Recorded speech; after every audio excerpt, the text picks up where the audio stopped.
ரீப்ளேஸ்மெண்ட்டும் கிடையாது, ஒண்ணும் கிடையாது. போங்கடா உங்கள வச்சு பிராங்க் பண்ணேன்டா அப்படின்னு சொல்லிட்டு எக்ஸ் கண்டஸ்டன்ட் மூஞ்சில வந்துட்டு கரிய பூசிட்டாரு நம்ம பிக் பாஸ். டாப் 6 கண்டஸ்டன்ட்ஸ் வந்துட்டு என்ன சொல்லிட்டாங்க அப்படின்னா, எங்கள யாருமே வந்து எங்களோட நிலை தடுமாற வைக்கல எக்ஸ் கண்டஸ்டன்ட்ஸ் அப்படின்னு சொன்ன உடனே, ஸோ ஓகே இது நம்ம பிராங்க்னு ஸ்ட்ரெயிட்டா சொல்றத விட இவங்க மூலியமா சொல்லிடலாம் அப்படின்னு சொல்லிட்டு, ஓகே நீங்க யாருமே உங்கள வந்து நிலை தடுமாற வைக்கல. அதனால வந்துட்டு நீங்க யாருமே வந்து இவங்கள ரீப்ளேஸ் பண்ண முடியாது. உடனே எக்ஸ் கண்டஸ்டன்ட்ஸோட மூஞ்ச பார்க்கணுமே, அதுவும் சாச்சனா, சுனிதா, ஃபேட்மேனெல்லாம் மூஞ்சி செத்து போச்சு.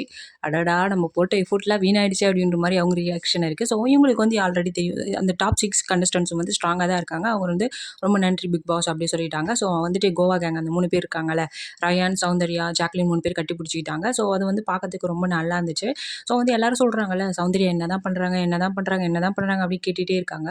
அவங்க பண்ற ஒரு விஷயம் வந்து மக்களுக்கு பிடிச்சிருக்கு, ரசிக்கிற மாரி இருக்கு. இப்போ வந்து லைவ் பார்த்தோம் அப்படின்னா, அவங்க சும்மா இவங்க பேசியே இருப்பானுங்க. அதையே நம்ம எவ்வளோ நேரம் தான் பார்க்க முடியும். இந்த பொண்ணு பண்றது கொஞ்சம் கியூட்டா இருக்கு, விளையாட்டுத்தனமா பண்றது. ஸோ இந்த மாரி விஷயங்கள தான் வந்து மக்கள்கிட்ட வந்து புடிச்சிருக்கு. டாஸ்க் மட்டுமே பிக் பாஸ் ஷோ கிடையாது.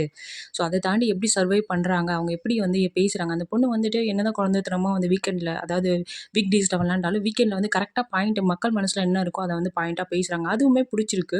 ஸோ இதனால தான் சௌந்தர்யா பண்றது. ஸோ உடனே டாஸ்க் விளையாடல, அதனால இந்த பொண்ணு வந்து டிசர்வே இல்ல இந்த இடத்துக்கு அப்படின்னு சொல்றது ரொம்ப வந்துட்டு அதுவும் சாச்சனாவும், சுனிதாவும் தான் ரொம்ப வயிறு எரிஞ்சு போய் நிக்கிறாங்க. அது எப்படி நாங்க இவ்ளோ கன்டென்ட் குடுத்துருக்கோம். நெகட்டிவ் கன்டென்ட் தான் இவங்க குடுத்துருக்காங்க.